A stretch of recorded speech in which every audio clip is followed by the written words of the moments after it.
the Les Paul box set, and the Les Man himself.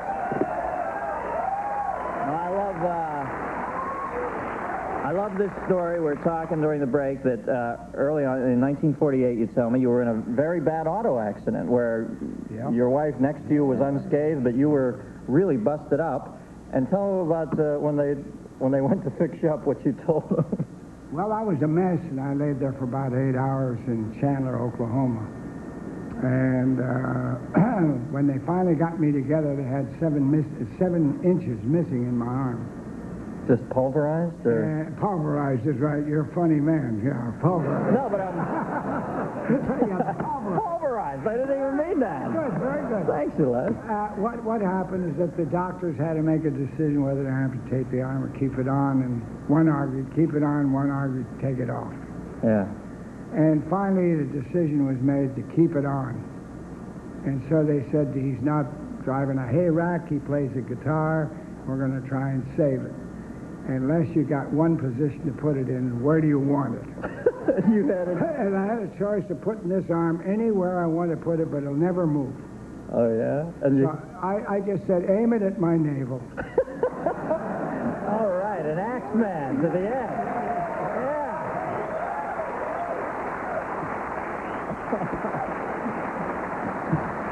Now, you said that sometimes difficulties in your life have a provident ending. How did the accident... Probably every one of them, Dennis. Everything that happened to me in my life, everybody says, well, isn't that's terrible that you have so many tragedies in your life.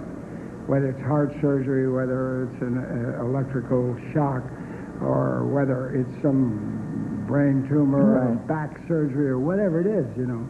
And I have a different look on it. My outlook is that it gives you a chance to slow down and think. In a lot of cases, it proves to be very beneficial to you to be able to slow down and say, am I playing this thing right? Am I doing the right thing? Would I be better off if I did something different than I'm doing? You can't do that when you're running so fast. I know. I think that here. I tell you the truth. Yeah, but I don't advise you to go out and have a car accident. No.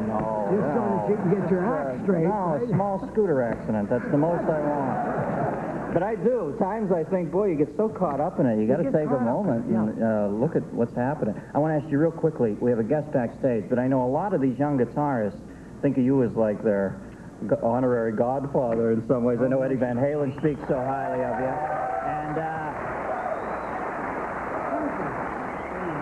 I don't want to ruffle any feathers, but of your guitar sons, who do you find to be the most interesting? There's some great ones. There's some great ones out there. Eddie Van Halen is great. Al Zaniola is great.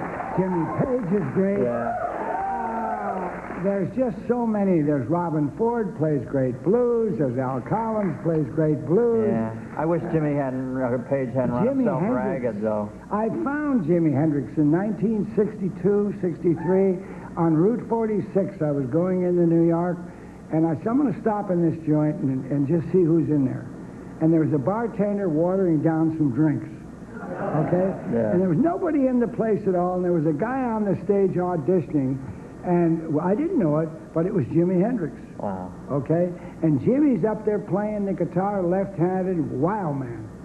And I walked out to the car and I said to my son, he says, nobody in there, huh? And I said, yeah, there's a guy in there. And I said, he's a wow, man. I said, let's take these tapes into Simon and Garfunkel, turn around and come back, and let's really listen to him.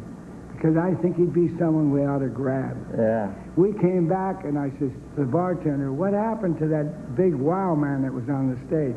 He says, we threw him out. Said he's too loud. He's crazy. He's a crazy man. Wow. And they threw out one of the finest guitar players in the world. Yeah. Right, yeah. Amazing. Yeah. Well, we've got, speaking of legendary guitarists, backstage, one of your all-time big fans, the brilliant lead guitarist from the legendary Spinal Tap, Nigel Tuffnal, folks. Nigel!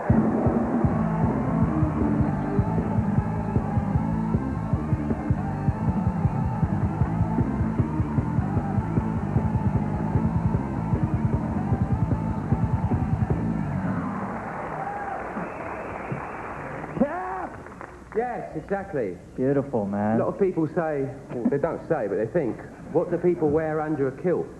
And traditionally, you wear luncheon meat.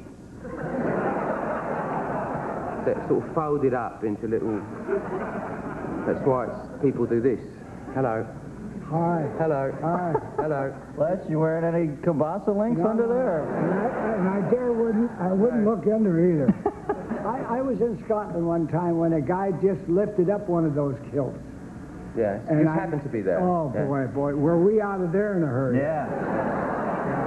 Loch Ness Monster fell out, huh? Oh, all hell broke loose. Forget about it. You don't lift up a kilt, right? No, you don't let someone else lift it up either. No. Not even a guitar player, No, right? no. Okay, all right. Oh, look. I hear you play guitar. Yes, I do a bit, You're not familiar with Mr. Tuffnal's work? Yeah. I Well, will be for a minute in a few minutes. Yeah, you guys are going to jam together. Now, you know, you're a bit of a famous inventor, the multi-track recording and that. You know, Nigel, he of the 11 setting on the amplifier. Are you familiar with that? Yeah, I heard about it. yes. I heard Well, about the new thing, actually, I have two new things. There's the amp goes to infinity now. Oh. So I figure, you know, why limit Sure. yourself? And there's also the amplifier capo.